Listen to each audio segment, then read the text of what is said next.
Welcome everyone. This video is actually inspired by a comment from last week's video on how the Sumerians probably had the highest levels of Basal Eurasian genetics. The commenter mentioned that in Tibet, even today, they use the term black-headed in a way very similar to the Sumerians. I really do read all the comments, and sometimes they don't amount to much, but I do have a whole list of things that I want to look into further, and this one got interesting as soon as I started pulling on this thread. There's a ton of papers on this because the exact same wording, Lord of the Black-Headed People, is found from Sumer and throughout the Middle East, but also in China, Tangut, and Tibet.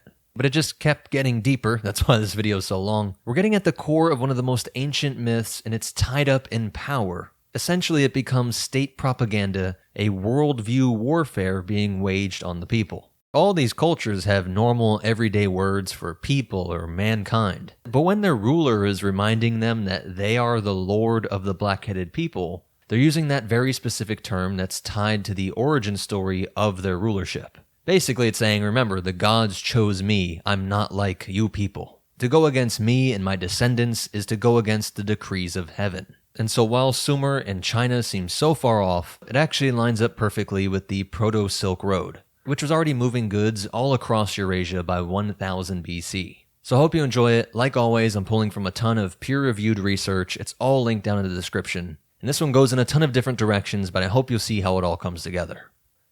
I do want to focus on this paper for the video, which is focused on Tibet.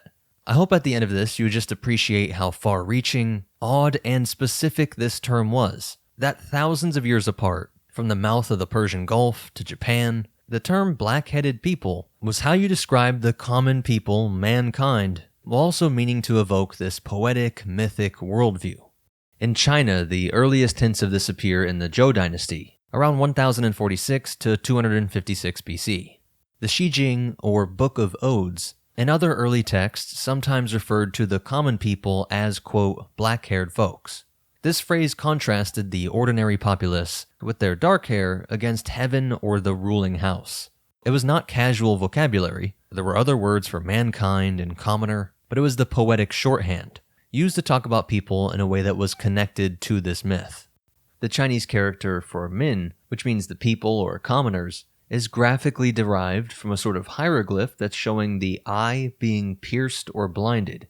It's originally evoking the idea of subjugated captives, but later it gets generalized to just mean the masses, the common people, which is very dark and on the nose, very bold of their leadership, and I'll get into a lot more of this towards the end.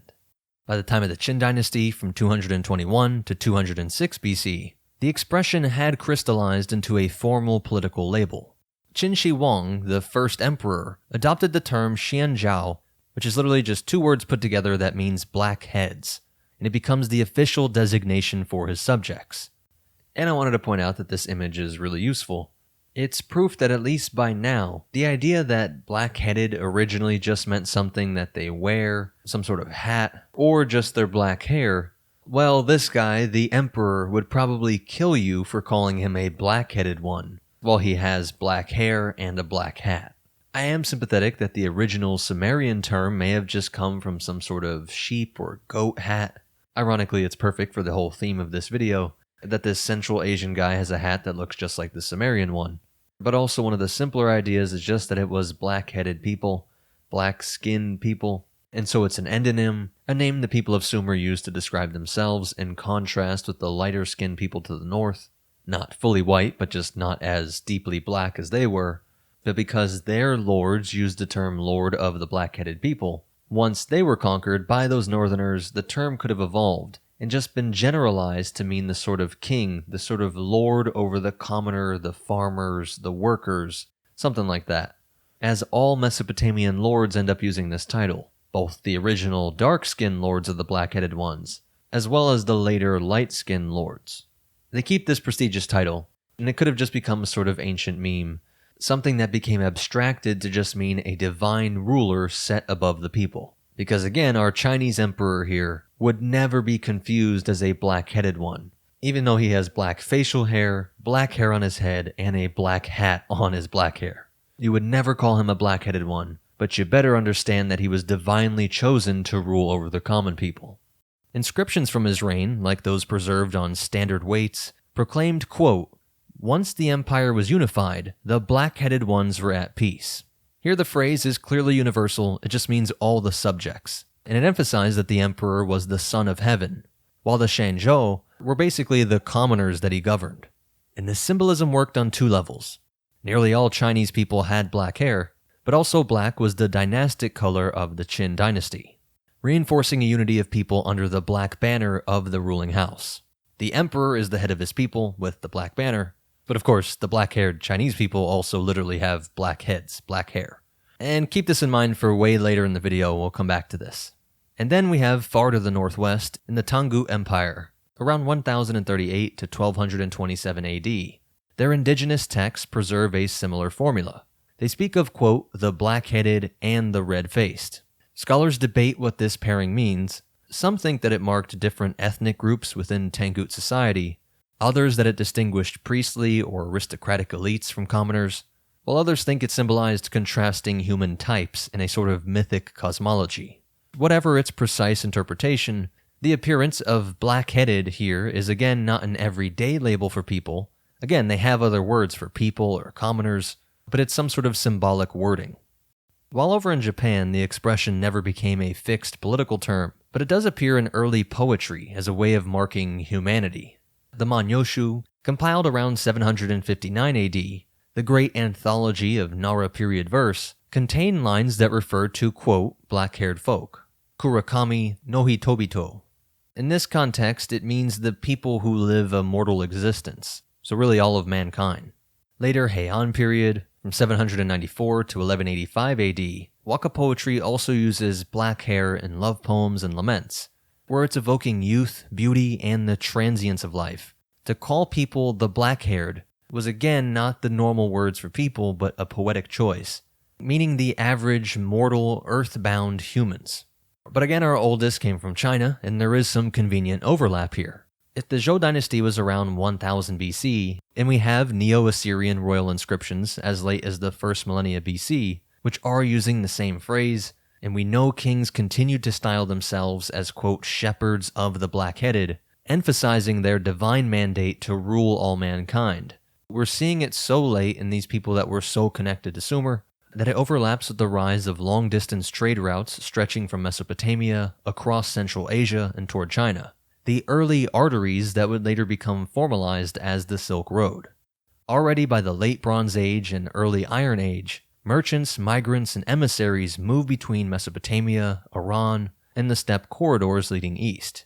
By the time of the Qin unification by the 3rd century BC, ideas, goods, and cosmological motifs were circulating all across Eurasia.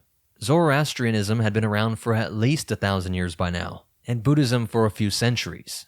And you'll see a lot of what could be described as the Silk Road religion in this very pro-human flourishing traditions, which even if they end up supporting what we today would call a dictator, this absolute ruler was expected to take care of his people, to be a good shepherd who was described by how well he could treat his people. So though these places seem very far off on a map, and Sumer seems so ancient, the term Lord of the Black-Headed People was being used at the time of this sort of global trade. I've seen some pushback in the comments that people just could have been describing everyone as black-haired, they're black-headed, and so everyone could just naturally describe their people that way. But I just really disagree. It's not just that they're similar, they're exactly the same. In all these different languages, it's just two words, black-headed. That Japanese example was a bit of an outlier and came a lot later, but for all these other ones, it's not black hair, it's not dark eyes, it's not some other descriptor like being hairless or two-legged. It's not those with speech or tools, all these other things that could be used to describe humans as different from animals. And crucially, not all cultures around the world use this term. It's just these ones that were in heavy contact with each other, even if very distant contact from Sumer to China. It doesn't pop up in the Americas or Australia or in Central Africa. It's not just some way that humans seem to describe themselves. I and a lot of the researchers that study this do think it's a very specific term and could be one of our greatest insights into the establishment of these cultures. And for good or bad, the establishment of a worldview that would control people up until today. So now let's actually jump into the paper that sparked this video. I'll be breaking this down part by part and then zooming back out to the wider picture. Links are in the description, It was written in 2017 by Nathan W. Hill of Trinity College, Dublin, titled Come as Lord of the Black-Headed, an Old Tibetan Mythic Formula.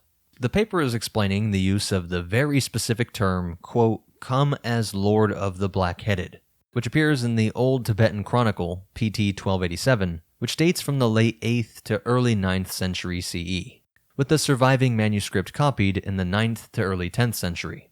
That means the Tibetan usage of a formula like Lord of the Black-Headed is appearing roughly 2.5 to 3 millennia after the first Sumerian and Akkadian uses.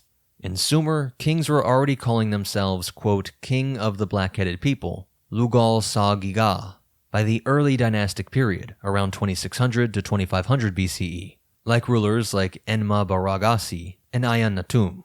The Akkadians inherited and translated the phrase into the Semitic form, Shar Nishe Tsalmak Kakadi.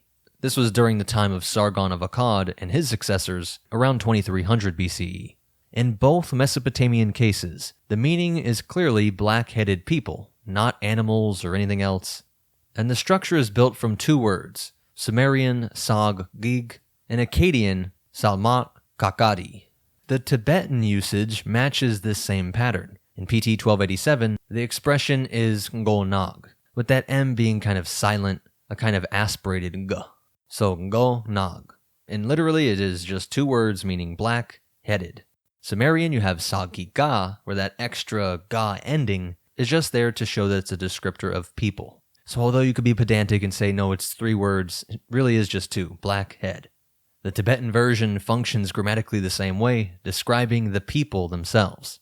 So when Tibetan scribes in Dunhuang were recording their royal mythic histories, they were using a phrase separated from the Mesopotamian precedents by nearly 3,000 years, yet constructed and understood in almost the exact same way. I hope you see when I read some of these parts that if I just switched out some of the names, if you didn't know this was from Tibet, I think you would just think it's from a Sumerian tablet. Quote, when he created the hearthstone below, copper stones fell from above. He came as Lord. In birth, he was called Spudi Gongregal. In death, they erected the tomb Grangmo Nambasi. He came in order to be the Lord of the black-headed and upright men, and the owner of the manned and bent animals. In this case, the animals are usually yaks.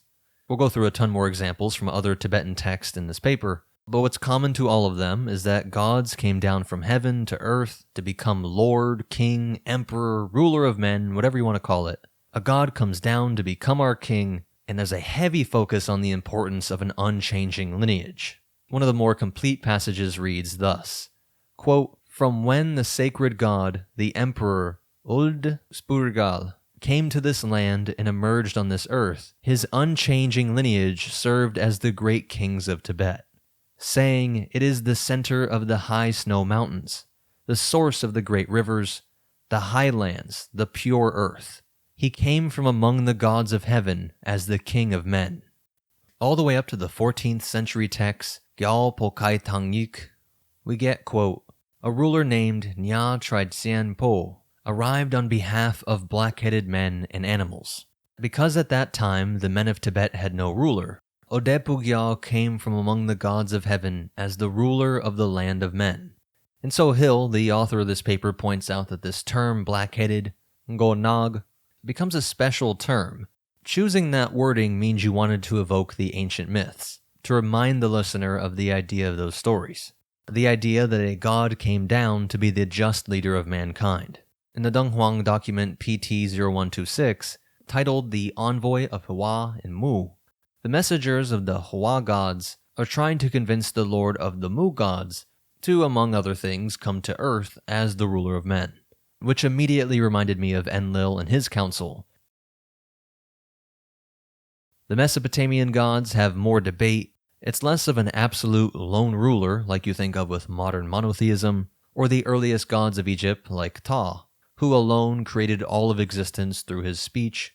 Instead, what we see in parts of the Bible, because it too is pulling from this shared Mesopotamian culture, is that there is a council of gods and they're always plotting on something, they have different interests, even if one is supposed to be the head of the council, be it El, Enlil, or Yahweh.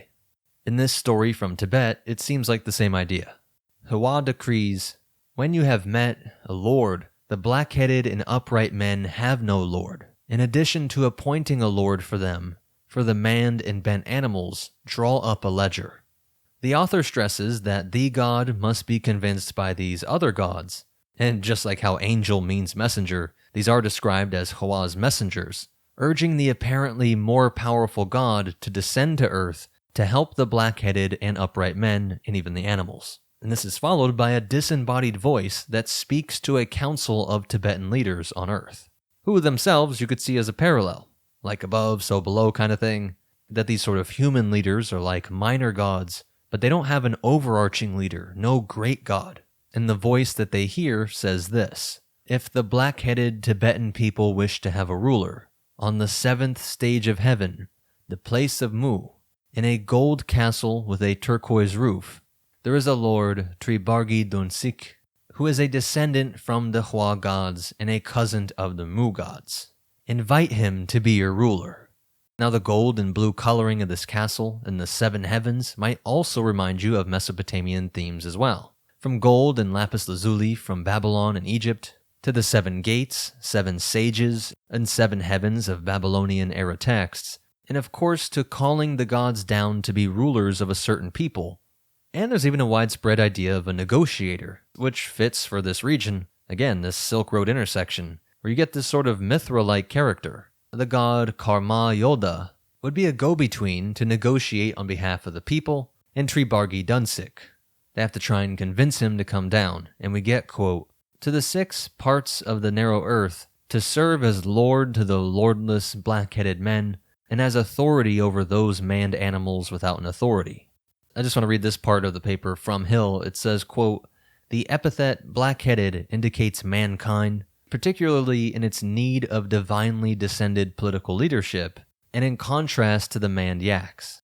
And then we get a very curious passage that the gods stress that there's a category difference between black-headed man and the gods, but despite protests against it, the two could marry. So it's not in the modern sense where we see them as almost immaterial. They're not disembodied spirits, they're worried about the risk that they could mate and have kids. The Bonpo ritual texts were a marriage liturgy. "My daughter, Sidcham, will go from the gods to the gods. She is not made for black-headed man. The rising and the setting of the sun and moon takes place in the reel of the sky. Have you ever seen them fall down to the plain? We are the gods of the heavens.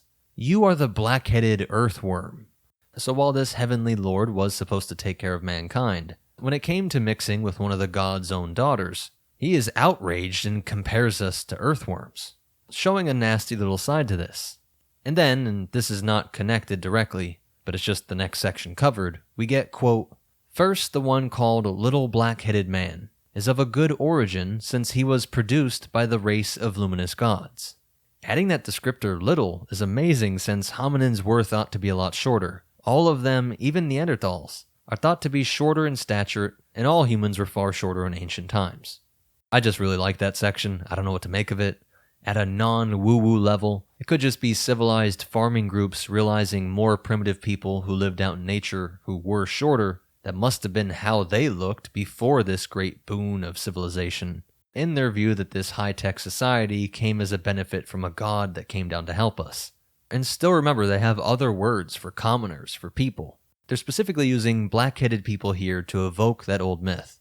It's like an Egyptian saying we are the children of Re, or sons of Adam in Abrahamic faiths. In one sense, it does just mean mankind, but you're purposely not just using the word mankind. You're choosing those culturally specific phrases in order to make some point connected to those ancient stories. And another really interesting point is that, like we saw in Europe with the retaining of pagan themes alongside early Christianity, the author points out how this ancient myth retains even when later layered over with Buddhist culture. Quote, "Come from the gods as lord to upright and black-headed men, nobler than any kings of other kingdoms. The thought of his sacred majesty in his heart permeates and extends like the sky.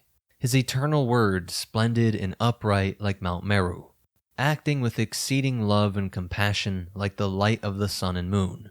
He plants the stupa of the triple jewel for the benefit of the ages and opens the door of ambrosia of the sacred Dharma." And again, it's a bit sad how alien this sounds to us moderns, but the idea of a benevolent despot, most recently we had those Enlightenment era ones, but these myths do enshrine the idea that by definition, being a true ruler means that the people were living good lives. It's almost the definition of this term. I think lord and king has a lot of baggage on it. Remember, even the Mesopotamian versions are sometimes just translated as shepherd. I think that does better match what they're going for here, a shepherd of the black-headed people. But the passage says, quote, "The Lord acted in the manner of the Hiwa and heavenly mountains. The minister acted in the manner of earthly majesty, endowed with all the conditions of great majesty. They increased the outer polity in the four directions, and the internal welfare was abundant and undiminished. They created parity between the high and the low among the black-headed subjects. They reduced tax fraud and created leisure. They swore oaths in the autumn and spring and adhered to this cycle. They gave to the needy and cut out the harmful. They employed the powerful and degraded the insolent. They quashed the frightened and allied with the truthful. They praised the wise and respected the heroic. They employed the devoted. The customs being good and the polity lofty, all men were happy." You could very easily see that coming out of the mouths of a Persian leader bragging about these Zoroastrian values. Not that they can be the only source of this, but this was a very healthy, pro-humanity vision that we see flourishing all throughout the Axial Age, all across the Silk Road, that actually valued the happiness of the common people. And what comes next is very interesting. Ministers came close to harming the body of the emperor and the sun, and put the polity of the black-headed Tibetans into strife. And here I really just want to quote the author of the paper here directly, because it is very nuanced and critical. Quote, "That his own subjects would threaten the life of a Tibetan emperor is a reversal of the natural order of the universe. The use of the term black-headed in this passage emphasizes the need the Tibetans have for their ruler, in the unnaturalness of the conspirators' crime. These associations would be absent if a different word for men had been used." In other words, they're saying the Ngongnang, the black-headed people, to remind you of the mythic origin story of the emperor. Going against your lord was to go against the will of the gods. It wasn't just one man killing another. It was one man killing something like, at the very least, a demigod. But most important, it's going against the will of the gods.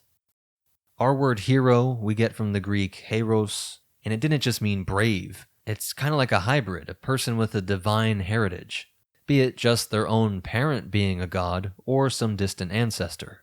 This was a category difference from normal mankind.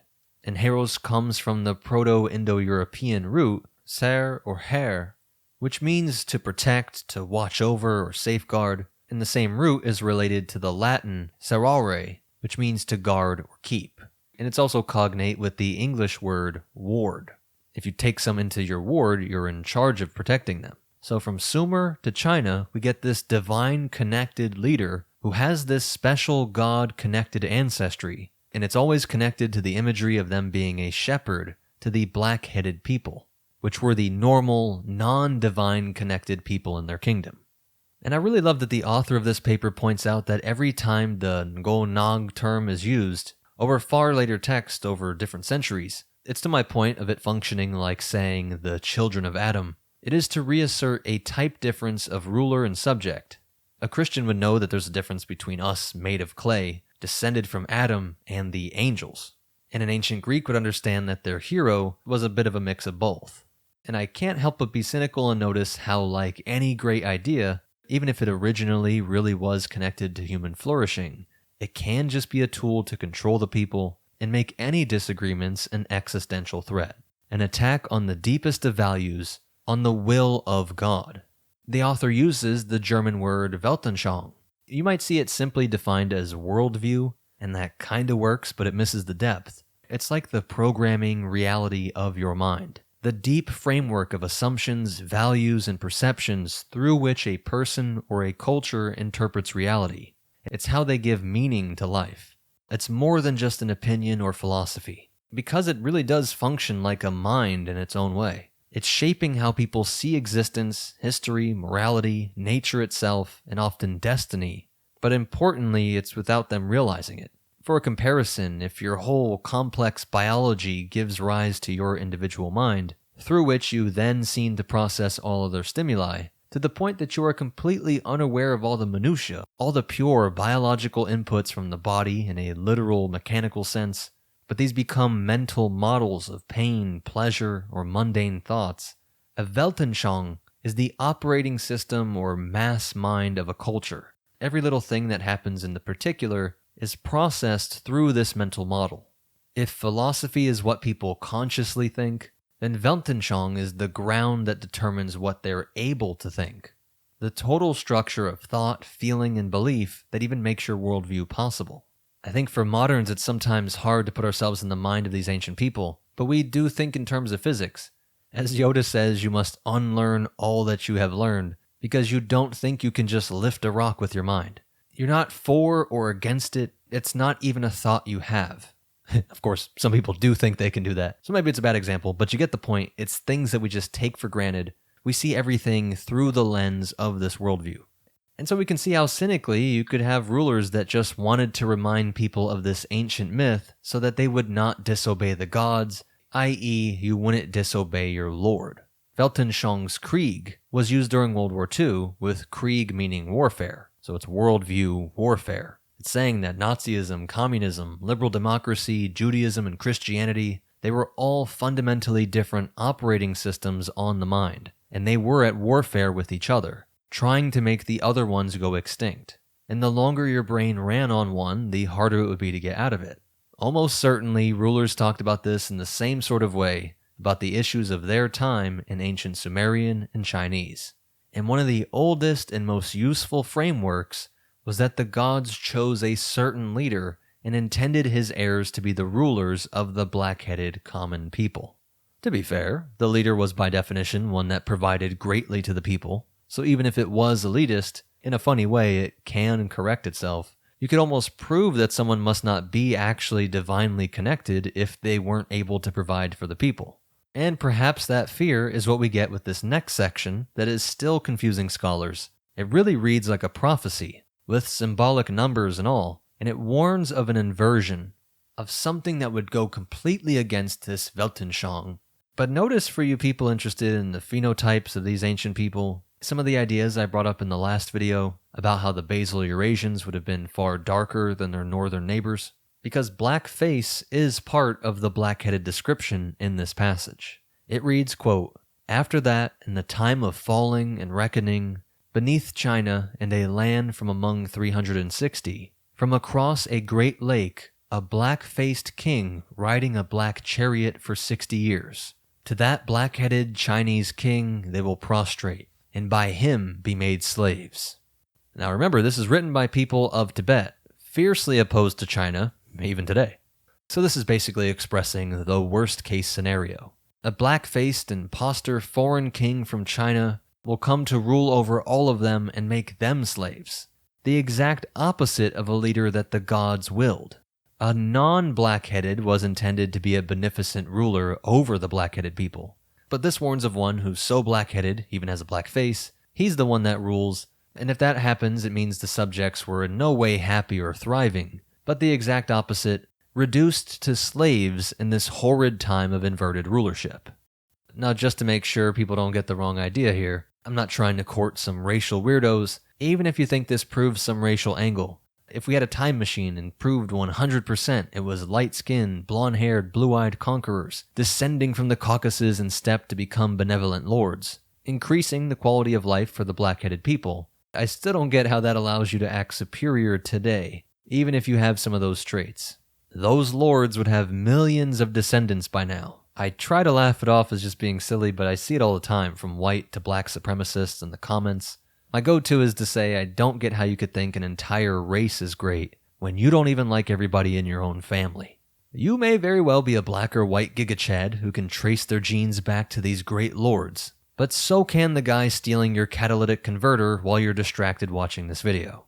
I just say that because anytime you mention phenotypes on ancient people, the morphic field really does activate and these people swarm the comments, and there are points in this video that could be fuel for the white ones this time. Funny enough, a bunch of black supremacists actually really liked the last video.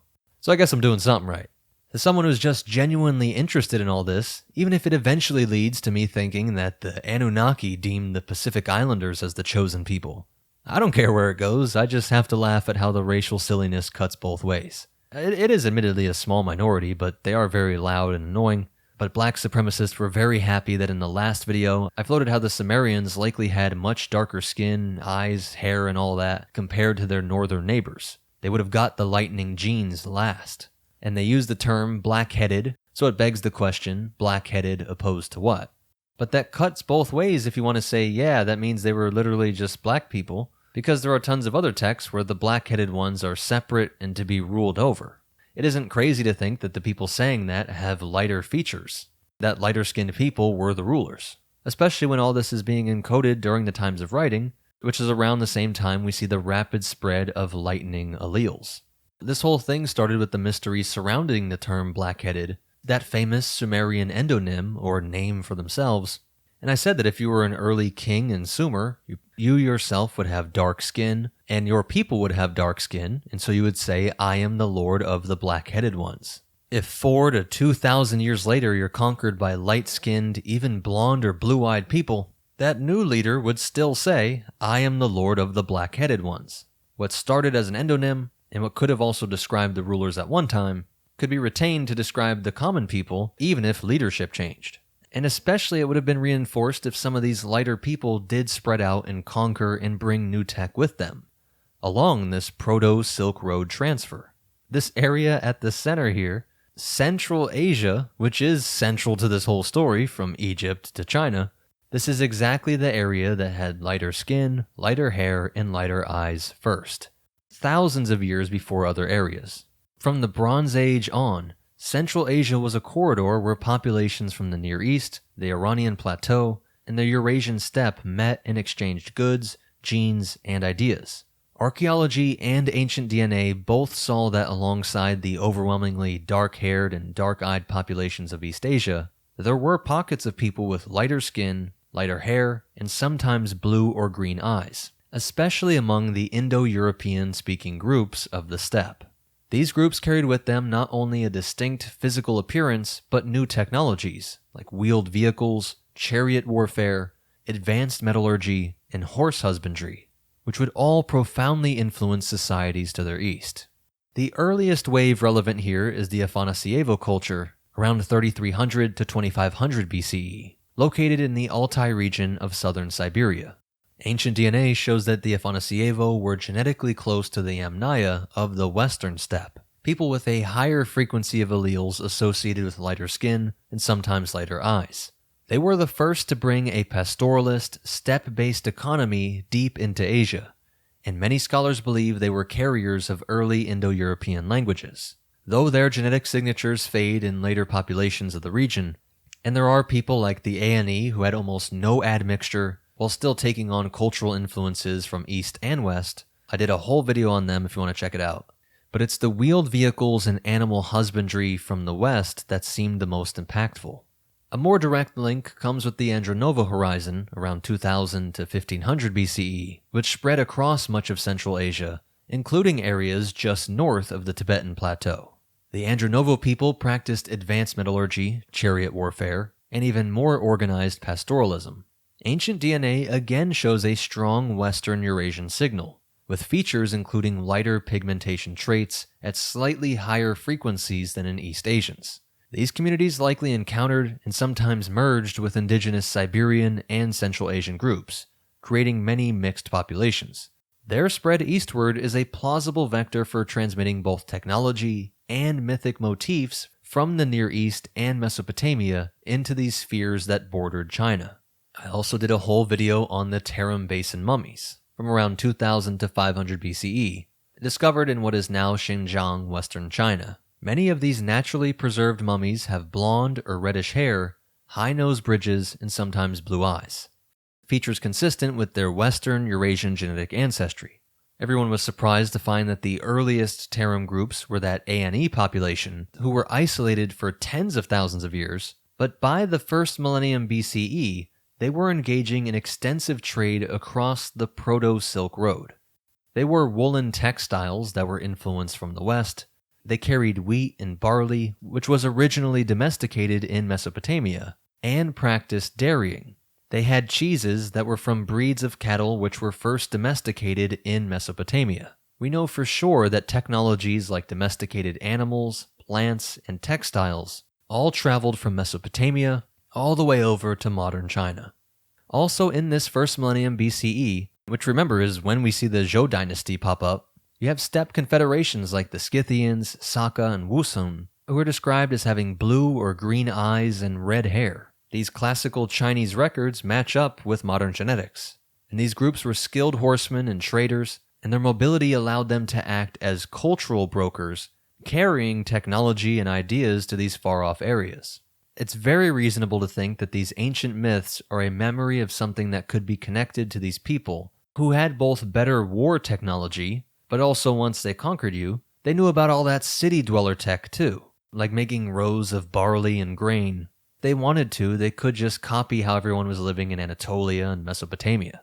Maybe they were good rulers, maybe they weren't, and later rulers just realized it was wise to keep the people happy, and definitely at least good to tell them that you were trying to serve them, as you were increasingly outnumbered by all these people that were able to survive off all these grains. Again, the overall point is that this all could have been retained in this mythological framework.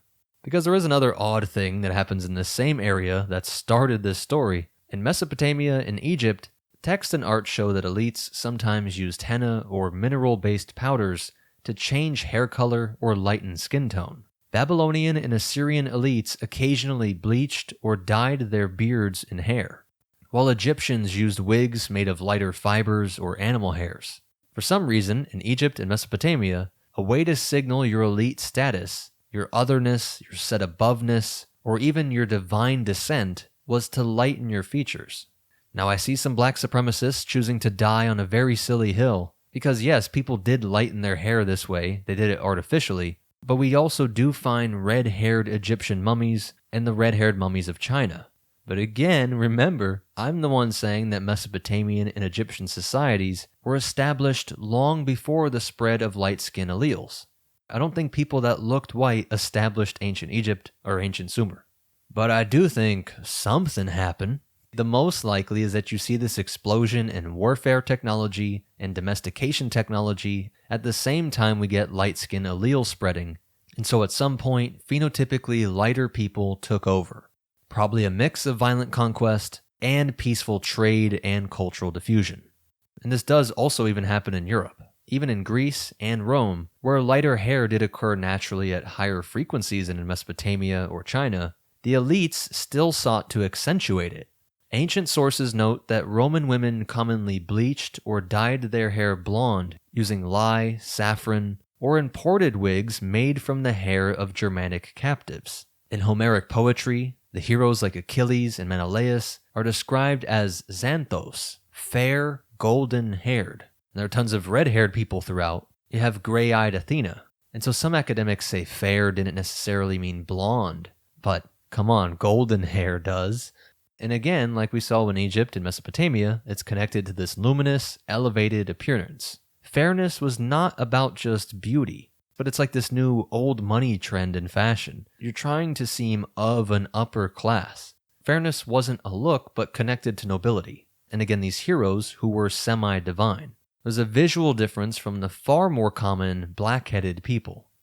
And to tie it back to China, specifically the Han Dynasty historian Sima Xiang describes the Wusun as having red hair and blue eyes, and that in these stories there's a connotation of strangeness, power, and even that this may be caused by the spirits, some supernatural ancestry.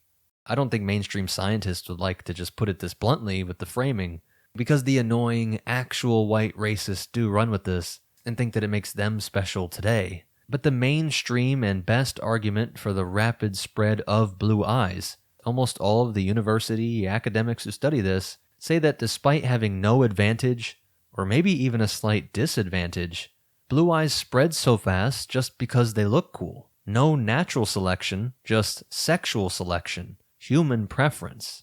In a worldview where nothing really happens by accident, everything's the choice of the gods. From winning a war to birth defects, when this random mutation took hold, it was sexually selected for. Kinda hard to think that they didn't tack on some meaning to it. They likely thought that this uniqueness meant specialness, somehow chosen by the gods. By the Iron Age and into the classical world, it was a wrap. Mimicking lighter features became a widespread cultural phenomenon. Mesopotamian elites were tinting their hair, Roman women were bleaching theirs, even people in Central and Northern Europe who would have a higher rate of natural blondes. Famously, the Celts used to dye their hair with lye, making it very white blonde. People in Chinese and English courts a millennia later were powdering their faces to appear paler.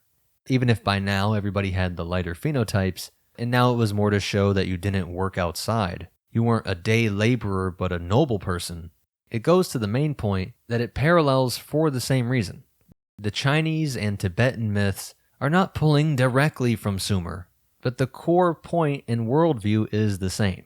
It's very plausible that some of the awe or reverence surrounding foreign rulers, who in myth might be described as descending from heaven, with what could be described as these God-given visual differences, and this miraculous new technology that was such a boon to the people, you can see that all morphing to become a tale of how they were supposed to govern the black-headed people, originally inspired by seeing people who just look so different. While this framework and some of these specific terms, like black-headed, stick around long after this original spread, even when those phenotypically lighter people were no longer in control. Even when those lords were just of the same people group as the people they ruled, they did just look like their subjects. The mythological framework and the epithet that reminds your people that you were divinely chosen by God, that's what sticks for millennia.